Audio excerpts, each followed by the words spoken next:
Agora desculpem-me lá, mas eu vou ter que fazer as honras desta cena, um bocado chunga. Okay. Mas enfim, é tipo... Bem-vindos à terceira season da Gruta. Esta temporada o da Gruta vai assumir contornos um bocadinho diferentes. Vamos focar-nos menos nesta treta da pandemia e vamos focar-nos um bocadinho mais em criadores e na sua história, naquilo que é o seu processo de criação. Para o primeiro episódio, decidimos convidar os Conferência Inferno, o Francisco Raul e o José. Oi. Oi, olá. Oi. Hoje, além disso, temos o Tomé connosco, que é um dos minions do Gretu, assim como eu. E começava pelo quê? Começava por vos dar os maiores parabéns possíveis. Vamos começar pelo fim, se calhar. Por aquilo que foi o concerto no understage do concerto. Eu não sei muito bem o que é que se pode chamar aquilo, mas o concerto que foi no understage do Rivoli, que foi, além de ter sido muito bom a todos os níveis. Obrigado. Desde o som ao vídeo, à narrativa criada, tudo. Além disso, foi uma prova de conceito do caraças, que eu pressinto que vai ser usada por muita gente agora num futuro próximo. Porque nesta coisa das adaptações de concertos e espetáculos de teatro para o formato digital, há sempre a questão de que a adaptação nunca corre muito bem. Mas esta prova de conceito foi realmente, afinal, há uma forma disto correr bem e ser um produto que não poderia acontecer de outra forma. Eu pergunto-vos, como é que, se isto foram vocês que sugeriram ao Rivoli, se foi o Rivoli, o Teatro Municipal do Porto, que vos convidou, se foi a Lovers, como é que isto surgiu? Isto foi um juntar de coisas. Aconteceu quando disseram que não podia haver público. Nós um concerto com um público limitado para 20 pessoas, já tínhamos uma ideia para um cenário, mas depois disseram que não podia haver público, e o nosso produtor Ricardo Cabral, uma vez fui à casa dele, sugeriu que, já que não vai haver público, podia-se fazer uma coisa assim mais... explorar mais filmagens. Ele também disse-nos logo as possibilidades que tínhamos em termos de o que é que era possível fazer com as câmaras que o pessoal da Tundra tinha também, e a partir daí juntámos as ideias, acho. Sim, força.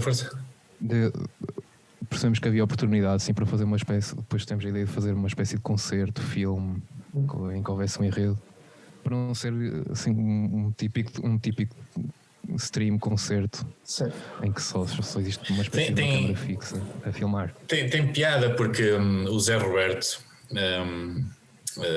costuma dizer isto com frequência. Aliás, até disse isto quando ele esteve no Da Gruta há muito tempo, que é: estou farto de fazer música para filmes, acho que se tem de começar a fazer filmes para música.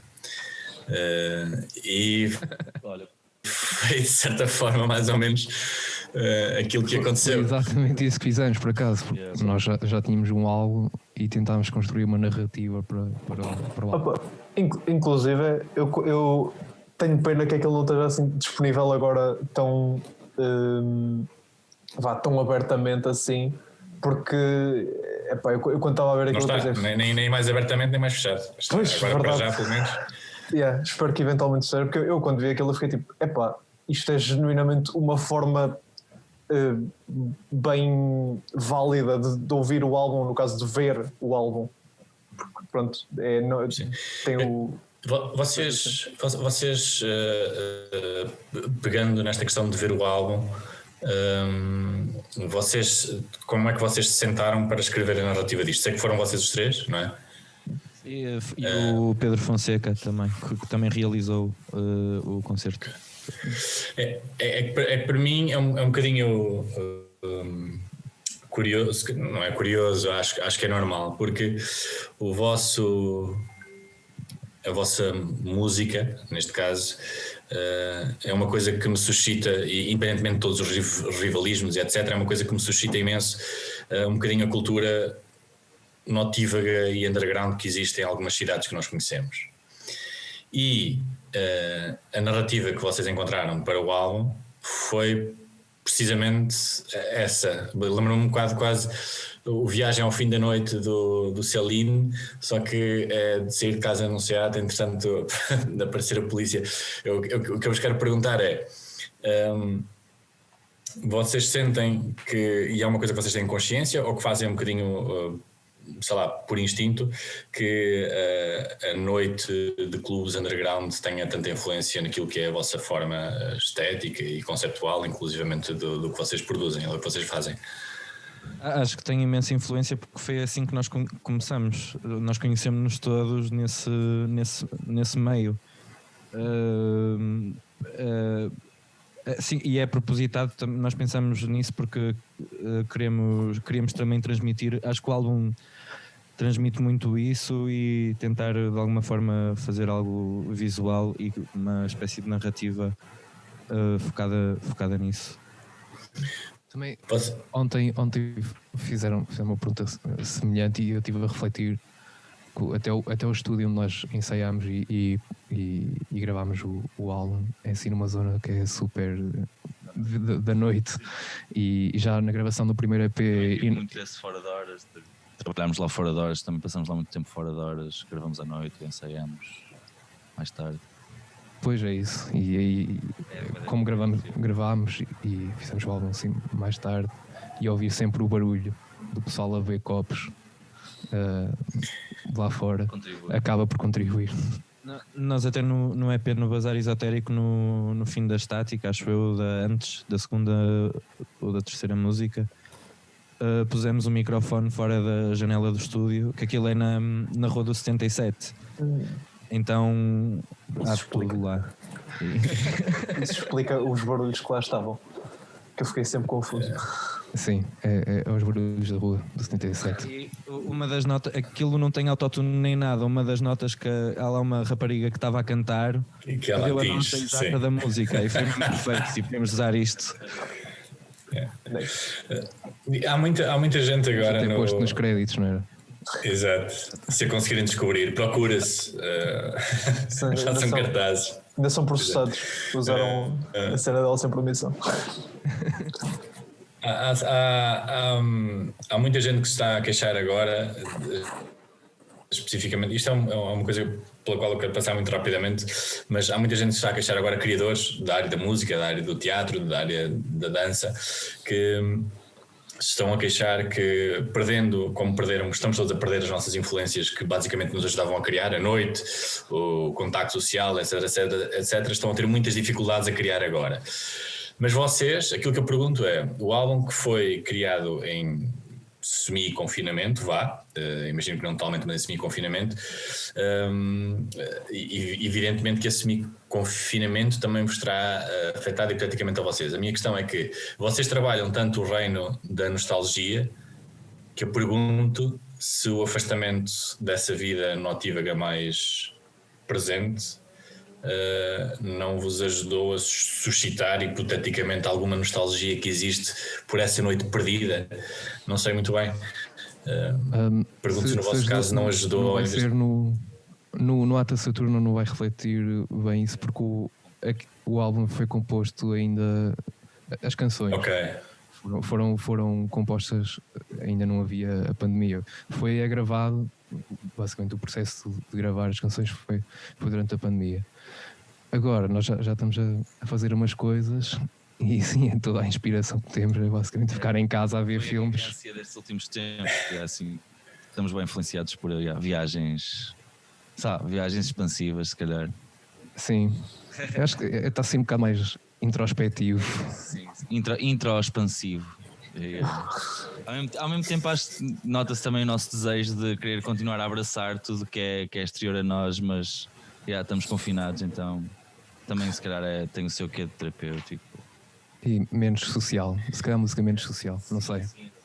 E as próprias músicas do Ata Saturna não foram feitas com o intuito de ser nostálgicas, mas agora se calhar até são, porque essa vivência toda passou-se antes da pandemia e reflete muito isso.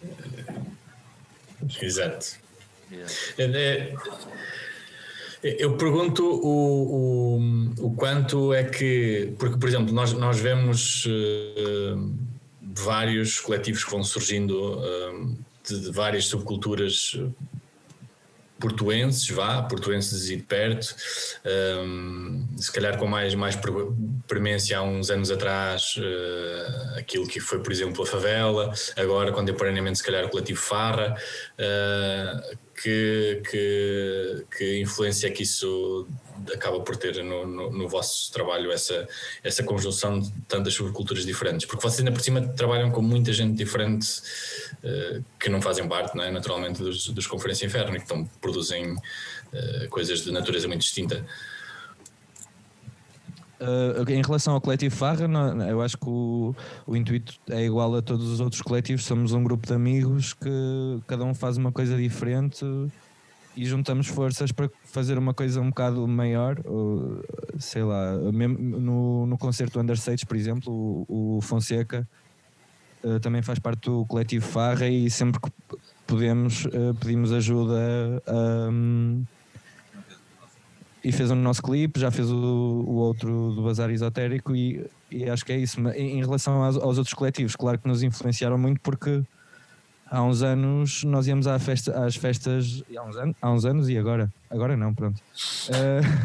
Íamos às festas desses coletivos todos, e foi isso, acho que foi isso o que nos inspirou mais, essas vivências, e querer criar algo não quero dizer único, sei lá, algo que nos satisfaça, algo que nos dê prazer, e acho que é totalmente isso. Sim, e acho que para mim o maior impacto que tive quando eu vim começar vim começar a estudar para o Porto, e apanhei a fase de início da Favela Discos e as novas festas, e quase um ressurgimento cultural de miúdos a fazer coisas no Porto. Foi um bocado tipo olhar para eles e pá, eu também posso fazer aquilo, é possível fazer, é possível um gajo ir tocar um concerto, fazer barulhinhos e tal, ali tocar e o pessoal curtir. Uma coisa que eu pensava, quando era puto, estava a crescer, pensava que as coisas já estavam tipo, ou não estavam feitas, ou já estavam completas, já eram tipo os maior banda, maior Led Zeppelin. Não, meu, tipo, isto são putos que estão no quarto, estavam no quarto no dia anterior e agora estão aqui a tocar.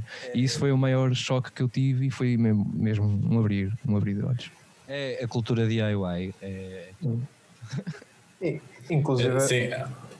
Inclusive no coletivo Farra, vocês próprios têm outros projetos para além de Conferência Inferno, seja a solo, seja inclusive aquilo que a ilusão gótica, que também fiquei um bocado sim.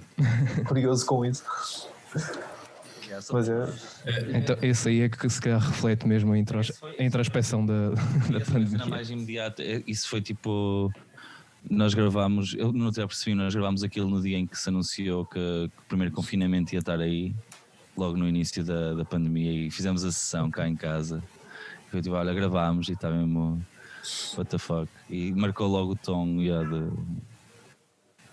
como é que ficámos a partir daí? Mas tipo, nenhum de nós toca um instrumento específico, ou seja, vamos rodando, e isso foi nessa altura. Decidimos começar a fazer decidimos que íamos começar a criar outro corpo criativo de cenas mais improv, que depende muito dos instrumentos que estivemos a tocar, ou assim, tipo, naquele caso tínhamos feito questão de trocar mesmo, usar as mesmas máquinas que tínhamos nas conferências, mas tipo, trocar aquilo que cada um tocava. Eu estava a tocar Drum Machine, o Kiko estava a tocar o MS, o Raul estava a tocar o DX, em que eu toco normalmente. Tínhamos mesmo trocado a cena toda. O Raul falou, ou falaste, de que foi quando abriste de facto os olhos e que pensaste, foda-se, eu posso fazer isto, ou posso pelo menos tentar fazer isto, e tenho aqui um lugar de acesso. Quando é que vocês começaram, se calhar, a pensar, eu teria interesse, isto é uma pergunta se calhar um bocado demasiado canónica que se faz, mas quando é que vocês começaram a pensar, se calhar, em fazer música um bocadinho mais regularmente, chamemos assim? Quando é que o vosso interesse se expandiu de pura e simplesmente pegar em cassetes, que eu já sei, Raul, tu eras um grande admirador de cassetes em pequeno. Ok. Mas quando é que isso se materializou em alguma coisa mais? Nosso caso. Eu sempre, nós os três sempre, desde miúdos, tivemos sempre a fazer música, nunca parámos. Agora disse materializar. E já de uma forma um bocadinho punk, porque pelo menos o Zé, já muito novo, usava t-shirts a dizer deixa-te merdas, portanto. Sim, isso era na altura que eu estava em bandas de covers de metal. Okay. O Zé tem uma carreira musical muito boa. Tentei ser eclético, pelo menos, no meu percurso. Ok. Yeah. Sei lá, acho que cada um de nós deve ter uma história diferente de como é que começámos a querer ou a enfrentar a cena de uma forma séria, mas para mim até foi mais a questão de estava junto com o pessoal de Lamego, decidimos que a única forma de pormos a nossa música aí é fazer uma net label, então comecei a perceber que se calhar se puser música na internet até vai ser fixe e ter uma net label e é uma coisa engraçada. E eu tinha sei lá 21 e fiz um disco. Ok. Por referência, tu agora tens que idade? 29. Acabadinhos de fazer. Eu e o Zé acho que somos da escola 1 ao molho. Não sei.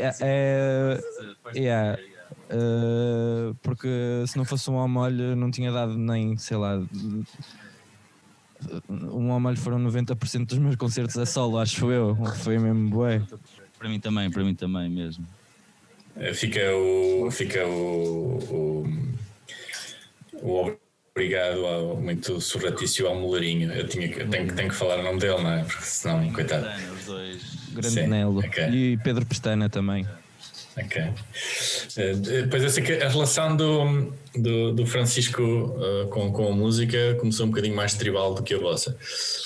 Pelo menos nós tivemos acesso a umas fotografias em que ele está. Isso foi no infantário, quando havia os charaus de fim de ano e não sei o quê. Acho que era a dançar a olho à onda ou qualquer coisa assim. Chegaste a mandar esse vídeo, Não temos vídeo, não temos vídeo. Temos muita pena disso. Isso era tipo a peça central de toda esta conversa. O mais importante. Sim, exatamente.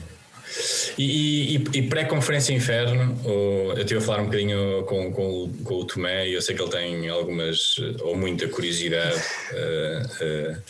do vosso percurso pré-conferência Inferno. Foi particularmente o quê? Foi evidentemente mais individual, não é? Porque não se conheciam ou conheciam-se, mas não partilhavam pelo menos a banda, mas foi mais especificamente o quê? Foram mais especificamente que projetos? Sairmos tão fundo quanto à dança tribal num colégio há não sei quanto tempo, sairmos tão fundo quanto isso. Mesmo fundo. Eu comecei mesmo, acho que a minha entrada na música, para além de ouvir, mas tentar fazer, foi quando decidi que queria ter aulas de bateria e queria ser baterista. Tipo, disse para a minha mãe: olha, mãe, quero tocar bateria, pronto. Foi o primeiro desgosto que ela teve. Exato. Vinha por cima a bateria. Sim, exato. E durante muitos anos eu estava com a neura que queria ser o melhor baterista do mundo. E era isso que me guiava um bocado até o meu gosto musical. Tipo, quanto mais complexo for de tocar, melhor é.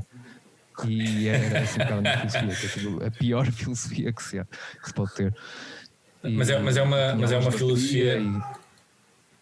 É uma filosofia que é comum.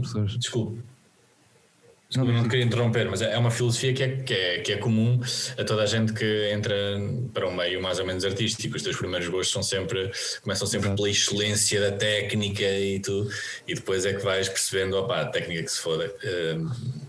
Quero é. Sim, Não é? sim. E isso Foi até, sei lá, 11º ano, 12º, que depois formei uma banda com o Tomás Pedroso, de Aveiro, porque eu sou de Aveiro. E queríamos fazer uma banda igual a Led Zeppelin. Nós queríamos ser os Led Zeppelin e sonhávamos que íamos ser gigantes como eles. E depois chegou uma personagem que acho que foi assim das personagens que me ensinou a nível musical, que foi o Pedro Leitão. E ele mostrou-me assim uma quantidade de bandas na altura. Acho que foi para aí a primeira banda que mostrou, que foi assim um bocado abrir de olhos que há mais do que virtuosismo e técnica e essas coisas. Acho que foram os Fugazi. E foi com essa banda que eu descobri que se podia fazer, é permitido fazer qualquer coisa quando se está a fazer música. Não há. Exato. E depois disso cheguei a fazer uma banda com eles. Acho que só dei para aí 2 concertos. Não vou dizer o nome porque não quero que as pessoas procurem. Cheguei a 2 concertos. Depois fui para o Porto. E depois descobri o Aphex Twin, apaixonei-me pela música eletrónica e decidi que o que ia fazer era barulhinhos e sonzinhos. E depois, passados uns anos, conheci o Kiko. E esse foi um bocado o meu percurso. Não sei se queres.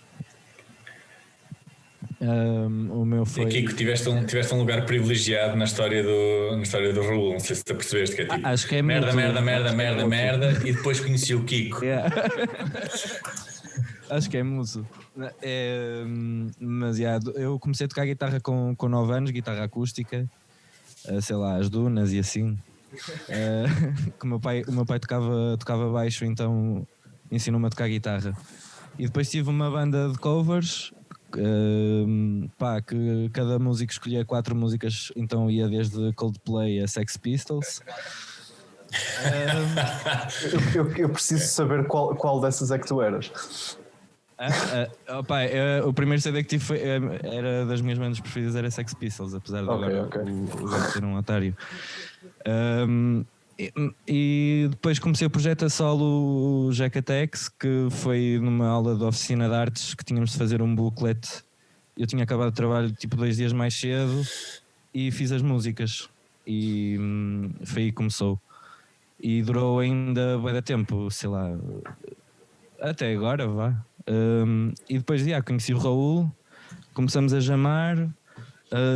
Ainda me lembro que as primeiras jams eram, sei lá, nós curtíamos bué trance dos anos 90 na altura e ainda curtimos, e conhecíamos um canal do YouTube que era o Tu Trance Central, que tinha mesmo grandes malhas de trance, e começamos por jamar assim mesmo cenas tipo trance, era trance, até que deu uma merda mais suicide e mais que se foda, tipo, é o que é. Eu acho que há uma coisa que eu me lembrei enquanto estavas a contar a tua história, que se calhar une aos 3, que é o começo, claro, é como tu tinhas dito, de entrar no mundo artístico focado na técnica e no virtuosismo.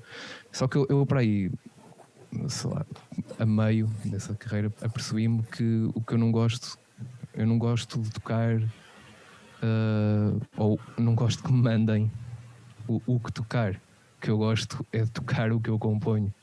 E eu percebi que o que eu gosto é de compor, independentemente do instrumento em que eu estiver. E foi aí que eu percebi que não posso ser um músico contrato nem nada. Eu quero é fazer coisas. Também me lembro, o Raul estava a falar de Fugazi, e também uma banda que me influenciou bué, que eu também era assim, era Led Zeppelin e cenas assim.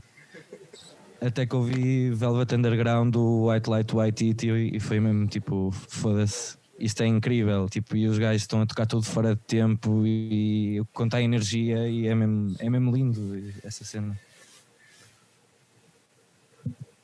Eu mesmo de início, não sei, tipo, eu já acho que sempre curti música, os meus pais sempre me deram a entender que eu curti música, por isso cresci com essa ideia, então tipo, comecei a tocar teclado bem novo e assim, Só que isso sempre ficou e fui tocando. Depois comecei a adicionar instrumentos, tipo, houve uma altura em que toquei concertina. Ui. Acho que ainda sei tocar, não sei. Sim, não foi à Praça da Alegria uma vez, não sei que 10 horas ou outra. Para quando Mas olha, que tinha uma cena fixe, isto por acaso, que tipo, o prof, ele era super. Era bué a favor da etnografia de uma forma musicológica, bué, tipo, claramente ele deu-nos a entender o que é que tinha acontecido antes do 25 de Abril, com a uniformização toda da cultura tradicional, e assim fazia questão de dizer, tipo, estás a aprender esta música, isto tem esta história desta região, e assim isso é muito respect, atenção à forma como o pessoal aprende, se calhar, cenas mais tradicionais no país. Se tiverem um bom prof, este era fixe. E nada, é isso, tipo, acho que eu pelo menos consegui perceber que e acho que ele, não sei se foi ele que me fez perceber isso, mas depois quando ouvi música portuguesa mais e assim, tipo, percebi que de facto não há bem noção de como é que a cultura portuguesa se distribui, assim, a cena mais roots, e está aí, isso é fixe. Isso leva-me outra vez, mais ou menos, para aquela questão que vos dá origem, neste caso, que é a cultura underground no Porto, mas não é só no Porto. Também é. E há aqui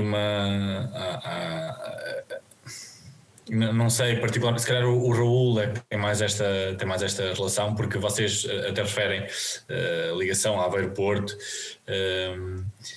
E eu julgo que a vossa origem também tem alguma coisa de Aveiro, pelo menos o primeiro concerto foi no Mercado, acho eu. O Post Lab também está envolvido mais ou menos na vossa origem. Acabou de acontecer aqui um acidente, mas está-se bem. Um dos vídeos até que... Sabes, quando se fala em Aveiro, o meu é isto, percebes? E é por isso que esta cidade não... Eu vivi em Aveiro 5 anos, por isso que eu estudei aí na universidade. Conheci o Kiko em Aveiro. Já não me lembro o que é que ia dizer. Aconteceu demasiada coisa aqui. Nós podemos cortar o vídeo depois. que nos mandamos do Post Lab foi, na realidade, foi a nossa gravação da demo, que depois foi o EP. Acho que enviei da Apocalipse. Sim, foi. E foi nós íamos ensaiar a Aveiro, foi ao Post Lab. Nós íamos de carro. O segundo concerto foi lá, acho eu. Não? Eu fui pesquisar isso, eu estava muito não é confuso, mas interessado. Ok, pera, qual é que foi o primeiro? Fui ver. O Post Lab foi no dia antes do Mercado Negro. Foi tipo 8 de março e depois o outro foi 9 de março. Nós que éramos muito rockstars, íamos esgotar e uma data não chegava para nos ver, então fizemos 2 datas. Post Lab esgotaram, mas isso pronto. Post Lab não é preciso muito para esgotar. Isso é exato. Aquilo é pequenino, está-se bem. Foi grande Ego Boost. De facto, quando se fala, por exemplo, eu estava a brincar esta questão de vos desabar o mundo quando se fala em Aveiro, mas há aqui esta questão que não podemos ignorar, de que Aveiro, apesar de tudo, é um micro-organismo muito estranho, um microsistema muito estranho. E de facto o Post Lab tem... Eu posso ter mesmo um rant de uma hora sobre... Não, nós não... Eu vivi lá 5 anos e também posso ter, por isso... Ok. O Kiko também viveu lá. Aliás, eu lembro-me de me mudar para o Porto e foi nesse ano que começou a acontecer muito mais tudo em Aveiro, no Gretua e assim, porque nos 5 anos em que estive lá não havia mesmo nada. Havia o Mercado Negro, o Peça no início, em 2013. Mas depois tipo, não havia nada, tirando as gems ou assim, tipo. Nós, os dinossauros mais velhos, lembramos-nos traumaticamente de todos esses anos. Mas o Pulse Lab, o aparecimento de coisas como o Pulse Lab são muito importantes, sobretudo até para isto, porque há uma série de bandas, por exemplo, que se querem formar, mas que não têm espaço de ensaio, não têm espaço de gravação, não têm espaço de nada. E o Pulse Lab vem, ou veio, ou tinha vindo, agora não sei qual será o estado bom, é super importante isso. É uma coisa que lá está com o que estava a dizer que não existia em Aveiro, e mesmo o vosso trabalho do Gretua, que a níveis diferentes, sim.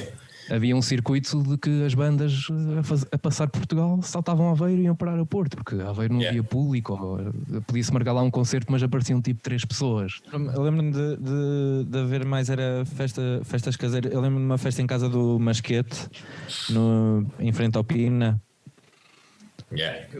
Que foi muito boa. Foi o Renato passar som. O Masquete, que é a figura que... acho que em 2009, em Aveiro, 2010, no Avenida, que assim que se chama. Antes era o Performance. Exatamente, nós tocávamos no bar do Performance. Vocês, não era com o Twisted Freak? Não, com os Voxmamba, era a banda que eu tinha com o Ricardo também tocava lá, e o irmão dele, e mais pessoal de Lisboa. Tocámos 2 vezes nessa noite, porque no primeiro set, tipo, tocámos da primeira vez às 11 da noite, não estava ninguém. Exato. Mas depois, tipo, à 1 da manhã estava mais gente e o mano disse: olha, está mais gente agora, vocês querem tocar? E nós, tipo, estávamos naquela, claro, no primeiro concerto foi mais para aquecer. Estávamos a falar daquelas instituições que aparecem em Aveiro e desaparecem, tipo Performance. E outra dessas instituições, que vocês falaram nela, é uma pessoa chamada Masquete, que aparece a dançar no vosso vídeo do Basqueiral, acho eu. O vosso vídeo do Basqueiral é só o... É só um Masquete. Eu mandei esse vídeo de propósito mesmo para dar o props e um obrigadão ao Masquete, que foi o nosso primeiro manager.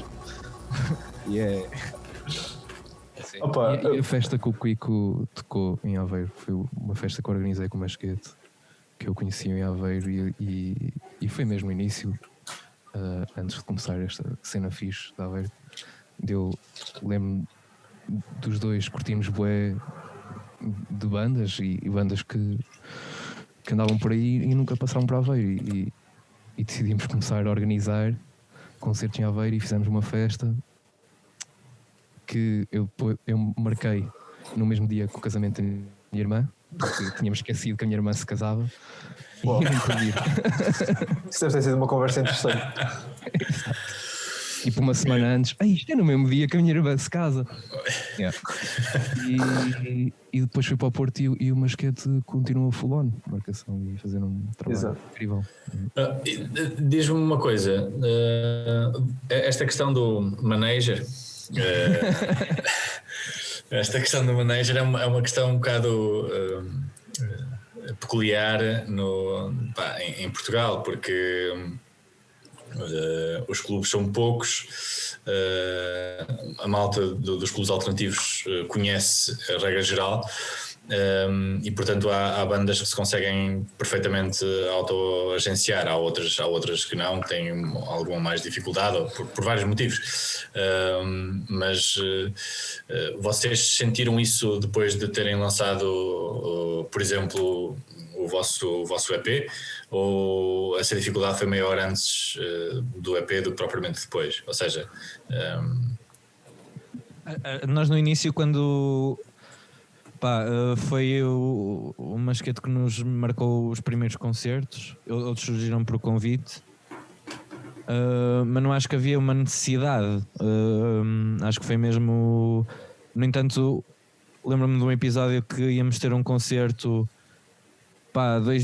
faltavam 2 dias para o concerto e foi cancelado, e ele saca tipo de um concerto em Esmoriz à última da hora, e sei lá, isso faz a diferença toda, não é? Tipo, claro.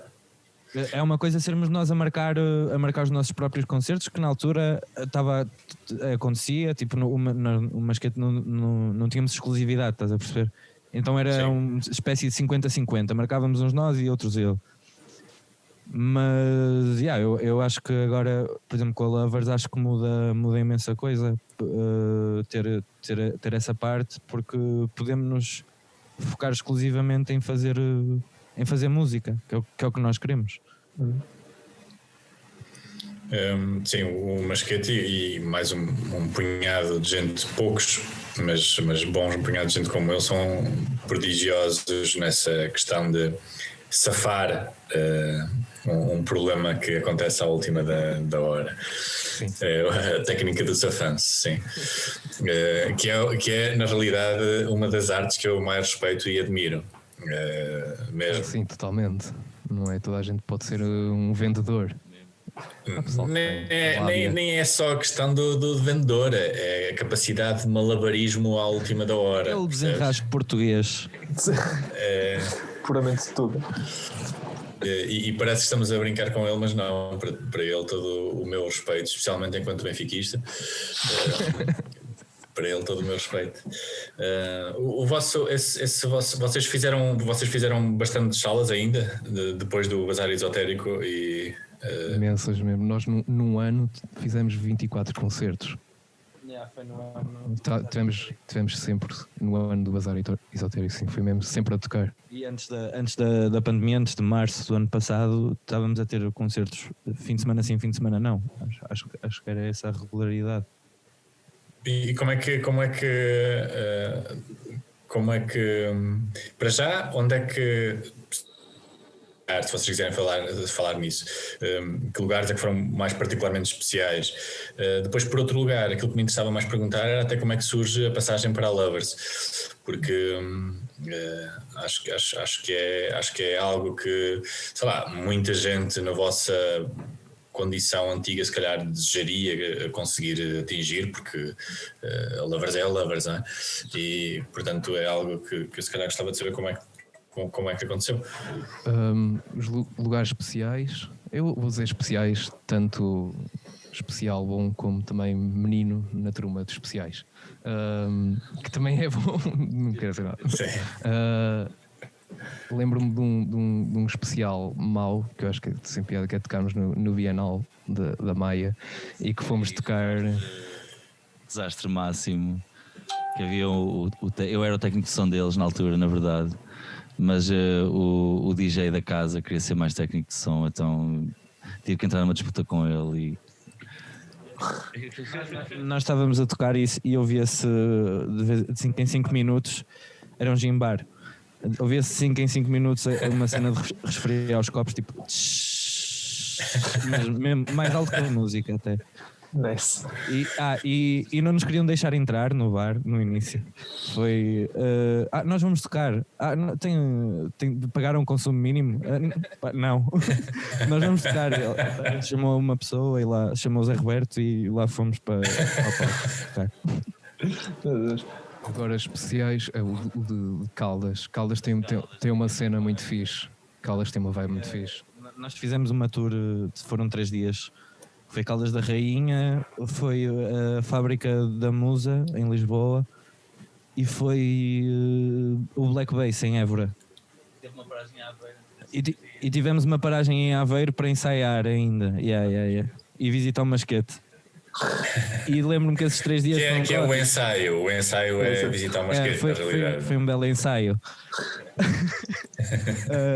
Eu acho que esses 3 dias agregava todos numa data, porque foi quinta, sexta e sábado e foi brutal. Mas a outra data que me marcou imenso, porque foi também pré-pandemia, foi os anos de Salgado, que aí foi mesmo, e em Lamas no Basqueiral também foi muito lindo. Mas os anos de Salgado foi mesmo nós éramos para tocar à 1 da manhã, tocamos às 3. Já estávamos. Foi incrível. Houve 2 gregos. 2 gregos? Houve 2 pessoas a agregar no final do concerto. E mosh, nudez, pessoal, tronco nu. Tu estavas vestido? Estava vestido. Foi o Salgado, que vai estar a ver isto com certeza, vai estar a lacrimejar só de um olho, que ele já só chora de um olho. Vai estar a lacrimejar de certeza com isto. Para ele também, não sei como é que isto os miúdos dizem agora, o próprio, não é? a referência, não sei muito bem como é que. Props para ele. Para o Salgado. Se bem que para o Salgado eu não posso dizer isto, ele também não vai saber que linguajar é este, portanto. Como é que se dizia antes? Epá, não sei. Respect. Exato. Respeito. Respeitinho. Mas uma cena, já mencionaste aí o Zé, que eras o técnico de som. Como é que foi essa transição depois de técnico de som para membro? Vá? Opa, foi para mim foi acho que bem natural, porque eu também já, sei lá, antes de técnico vem para a câmara. Era fã, então já conhecia bem as músicas, sei lá, eram as partes que o Kiko fazia e ele disse-me, olha, é assim, ensaiámos uma semana e demos um concerto e correu bem. O Kiko chegou àquele estatuto de dívida, de diva. Exato, são duas coisas que andam muito próximas. Exato. Que disse, eu não toco mais, agora sou frontman, só única e exclusivamente. E o Zé claramente toca muito melhor teclados do que eu, por isso acho que também foi por aí. Ok. Pá, não, é isso também. Sei lá, já gostava bastante da cena deles. Já tinha apanhado, na altura em que eles estavam a gravar, apanhei parte do processo, porque o Ricardo mostrou-me logo a demo deles antes de ir para lá gravar e assim. E foi super natural. Está-se bem, até fiquei mesmo feliz quando me convidaram. Mas mudou muito o processo criativo ou foi só tipo, ok, agora tu fazes as cenas do. Em termos de processo criativo, ainda estamos meio a descobrir, porque foi um bocado a cena de. O disco já estava escrito praticamente. O disco saiu agora, o Ata Saturna. Eu só entrei em 2 malhas, já depois de estar a tocar com eles, mas era mais a coisa de tocarmos ao vivo e assim. Então, como ficou. Foi esse processo, mas sem pensarmos nisso. Ok. Mas a Ausente, acho que já resultou bem. A Ausente já foi a malha em que eu entrei mesmo. Como é que isso na prática, porque muita gente que está a ouvir nunca entrou numa sala de ensaios de uma banda sequer e portanto e gente inclusivamente já entrou, como eu, não faz a mínima ideia de como é que 2, 3 pessoas diferentes se sentam e qual é o gatilho que as leva se trazem coisas de casa e se mostram todos os resultados de casa. Maioritariamente trazemos coisas de casa, o Raul, ou trazemos todos alguma ideia e é um mix. Não há regras, é isso, e acho que pelo menos o que temos feito estamos à volta de algumas barras, 16 barras, 32, tipo, a ouvir frases, a senti-las, a pôr por cima, a ver como é que evolui. Hashtag no mix, né? Sim, a única coisa que é o Kiko mesmo trazer as letras ou escrever as letras. E esse processo das letras é uma coisa que aparece só após a música já estar pelo menos próxima de uma fase final, ou é uma coisa que tu escreves e depois, se por acaso couber, ou seja, tu escreves independentemente de ser especificamente para aquelas malhas em que vocês estão a trabalhar? Sim, eu antes de escrever coisas para conferência escrevia outras coisas. E eu quando estou a escrever uma letra, sei que estou a escrever uma letra. Às vezes acontece antes, porque há métricas que consegues encaixar em basicamente qualquer coisa que nós fazemos. Eu também já estou familiarizado com isso. Sim. E há outras que às vezes estão no ensaio, enquanto eles estão a tocar, a repetir a mesma coisa durante meia hora, eu estou lá a escrever umas palavras um bocado ao calho e depois chego a casa, sei que a métrica é aquela e mudo. Ou seja, o processo acho que é como na composição em geral, é uma mistura de tudo. Não temos uma regra, às vezes é o Raul que aparece com uma baseline e manda pelo nosso grupo de Messenger, outras vezes é tipo, tenho a letra e fazemos a música, surgem acordes, a jam. O nosso processo, o mais recorrente é mesmo a jam, é meter um sintetizador do Raul a correr uma sequência, o Zé a tentar encontrar os acordes, encontrar a lead, e eu a tentar encontrar a forma de viver. Mas uma coisa, isso, como é que isso se enquadra depois no contexto de um álbum completo? Tem alguma noção de ok, queremos ir por este lado, queremos ir por aquele, ou é só fazem a jam e é aquilo que surge e juntam isso? Nós, para o Ata Saturna, nem para o Bazar Esotérico, nunca tivemos uma linha de pensamento que vai definir um bocado as canções do álbum. É só mesmo estamos a compor o álbum. Claro que agora temporalmente isso vai acabar por influenciar, porque as canções foram todas compostas numa fase das nossas vidas. Mas podemos um dia vir a fazer isso, não sei, não temos nenhuma regra. Acho que tem acontecido assim até agora porque sim. É como acho que em tudo neste projeto acontece porque sim. Acho que não há uma razão sobrenatural para bué coisas ou académica ou o que for. Sim. Há coisas puramente estéticas, estás a ver? Tipo, mesmo o nome da Conferência Inferno, acho que foi uma coisa puramente estética que depois foi para um lado se calhar mais conceitual, também pelo tipo de música que fazemos, e associou-se uma coisa à outra, mas acho que a gênese de tudo acho que é um bocado o que nós estamos a sentir na altura, e deixar isso rolar, e pá, tem corrido bem até agora, por isso a equipa vencedora não se mexe. Exato, era isso. Era isso que eu vos ia dizer. Se funciona, não mexam muito. Exato. Eu gostava de voltar só àquela questão, porque acho que se calhar interessa muita gente. Como é que surge a Lovers? Como é que surge o convite ou a passagem para a Lovers? Desculpa, esqueci-me desse. Não, foi o Tomé. O Tomé que sabotou a minha pergunta e interrompeu. E a partir daqui começámos a falar sobre... Né? Brincar. A Lovers já andava a marcar concertos para nós, inclusive aquele do Bienal, acho que foi o primeiro. E depois para dizer assim, mais baixo do que isto não descemos. Exato. Foi assim que começou o flirt com um mau encontro. Mas começava esse flirt, nos marcarem concertos, claramente gostavam muito de nós, e depois no Taina acho que houve a proposta, não foi a dica. Olha, foi tipo, olha, isso, pronto. E nós dissemos que sim. E se não queres passar lá em casa? Foi um bocado isso. Todo o jogo de sedução Exato. Nessa... E depois da passagem para a Lovers, temporalmente onde é que isso está? Ou seja, como é que isso está relativo ao Ata Saturna? Isso relativamente ao Ata Saturna? Sim. Nós já tínhamos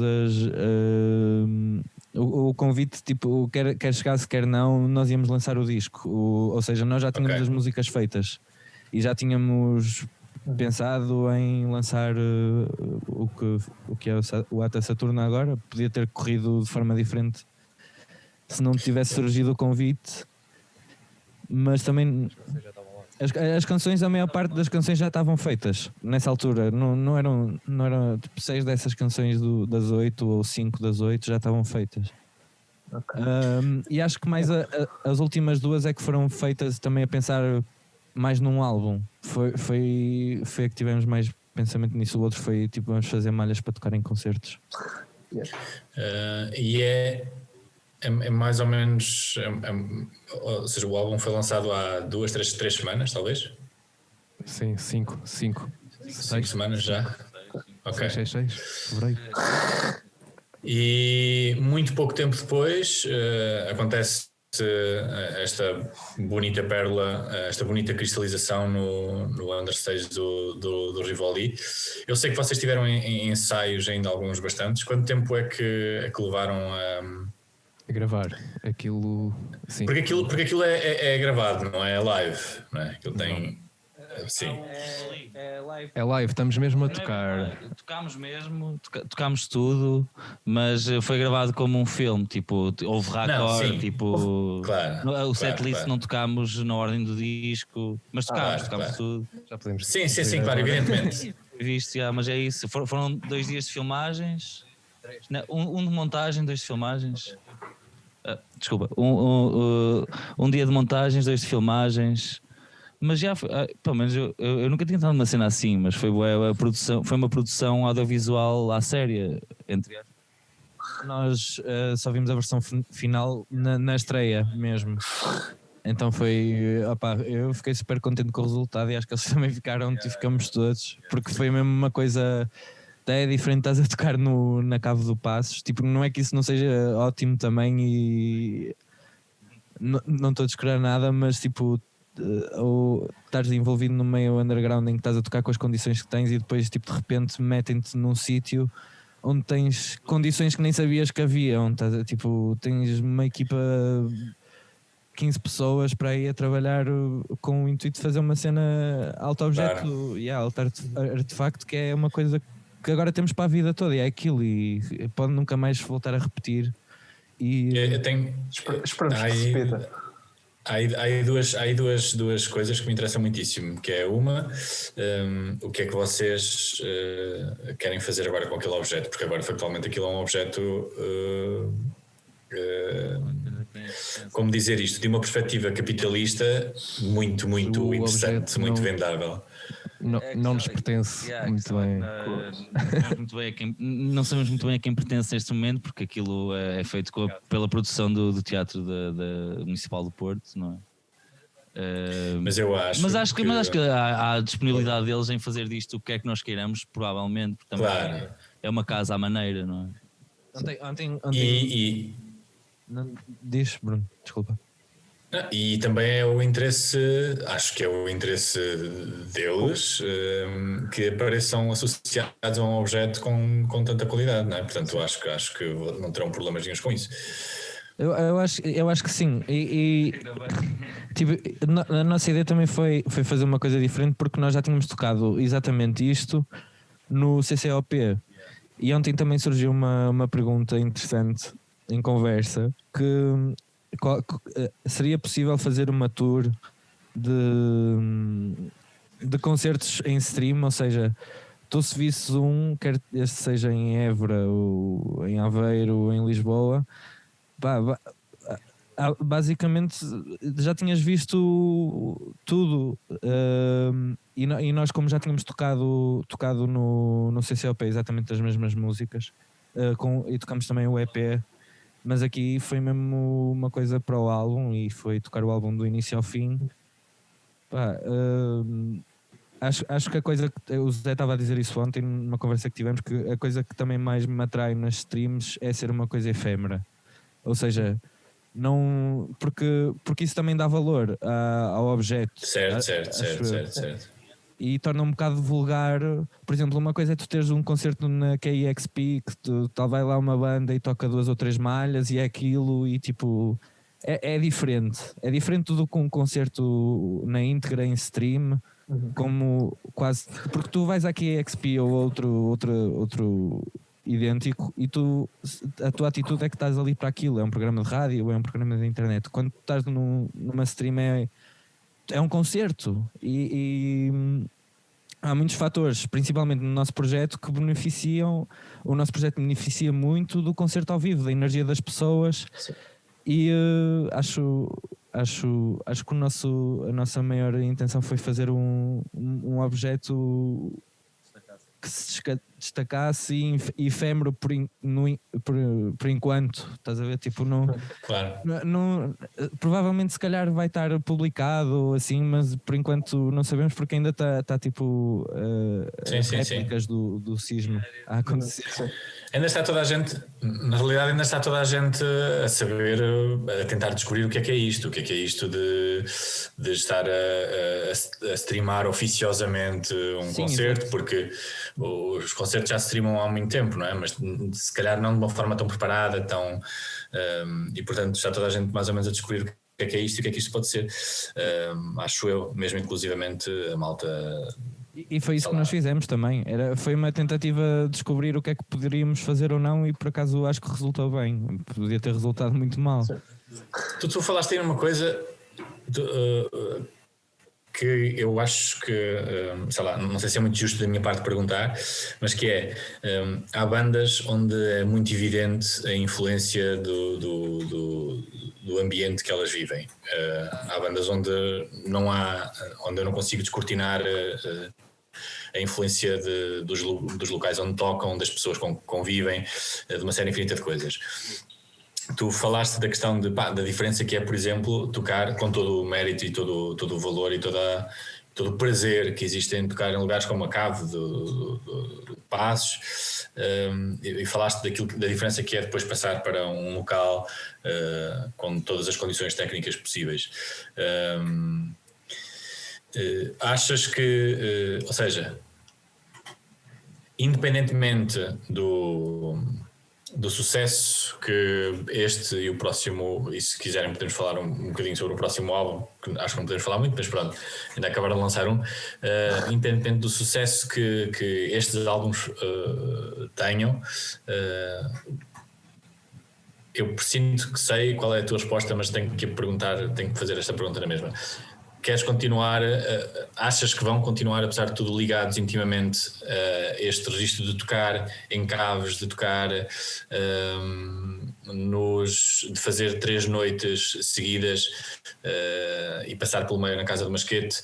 Na Casa do Masquete agora é um bocadinho mais complicado, mas tu achas que mais tarde ou mais cedo se vão acabar por dissociar disto por causa de um processo de maturidade, ou achas que apesar de tudo vocês vivem tanto disto que se querem manter ligados a este lado mais underground da música? Já sabes qual é a minha resposta e... Sim, claro. Claro que sim.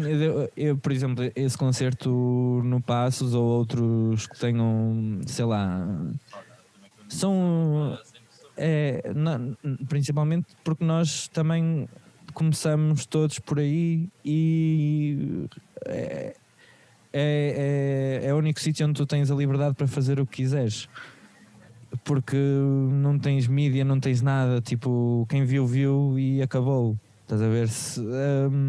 E isso é tão bom quanto tu teres as possibilidades e os instrumentos para fazer uma coisa como fizemos no Teatro Municipal do Porto. Tipo, o ideal é estarem nos dois lados e fazer as duas coisas, porque se me perguntassem agora se queria tocar à Cave do Passos, eu não me questionava. Se pedissem para fazer outra cena como fizemos para o Teatro Municipal do Porto, eu também dizia logo que sim. Tipo, é o melhor, acho que os dois mundos também se cruzam muito, não são paralelos.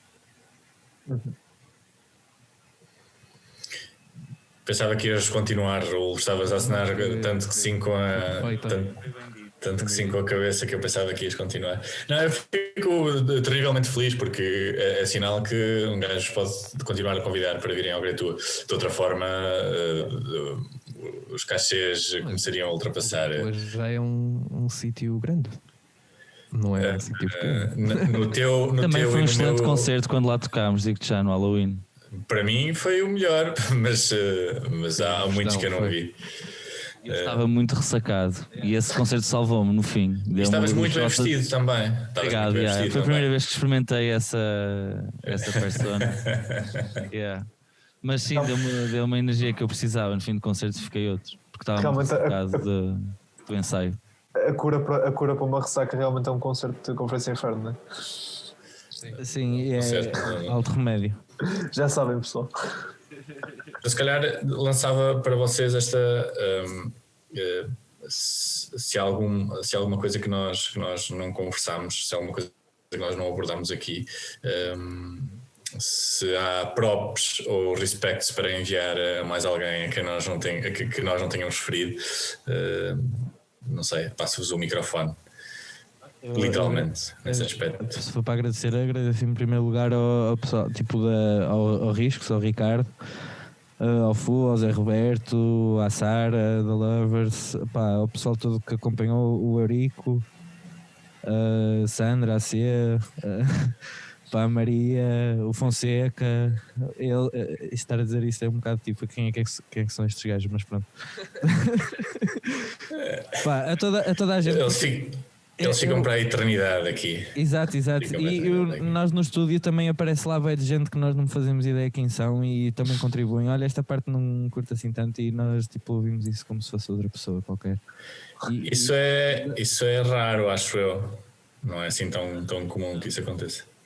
Nós fazemos questão, nós quando estávamos a gravar o álbum, ainda mais o ano passado não havia sítios onde parar, então as sessões tinham sempre pessoal nosso, tipo, nem que fosse sessões de mistura em que o pessoal estava a ouvir a mesma malha 4 horas, mas havia amigos nossos que vinham lá ter e mesmo assim estavam lá connosco. Isso é incrível também, é mágico. Sim, nós não temos o que se pensa de uma banda a gravar, que é só a banda a gravar, ninguém tem acesso ao que eu estou a fazer. Nós é completamente o oposto. Se querem passar aí, passem, fiquem aí enquanto nós estamos a trabalhar. Tem é que ouvir a mesma cena 4 horas. E isso faz mesmo parte do que nós somos e das nossas inspirações. São as pessoas que estão à nossa volta. Também um abraço ao Molarinho, Nel, um abraço. Pronto, fica entregue ao Nel, fica entregue a essa malta toda. Acho super belo todo esse processo de construção super partilhada. Também imagino que ou consigo compreender de onde vem, compreendendo mais ou menos de onde vocês vêm e todo o processo de que falámos, de chegar ao Porto, de encontrar essa possibilidade de subir acima de um palco, mesmo que por muito improvisado seja.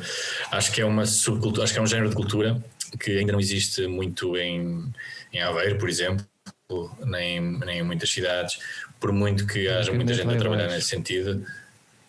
Exato. Não, mas agora é na altura perfeita, porque é para fechar isto. E como eu não sei fechar, estou só a protelar, falando infinitamente acerca de um tema. Mais rápido de Aveiro. Decidi fechar com Aveiro. Fechamos de Aveiro para o Porto e para Saturno e para o mundo. É isso. Obrigado, malta. Obrigado, pessoal. Até já. Tá bom. Obrigado, Pips. Até já.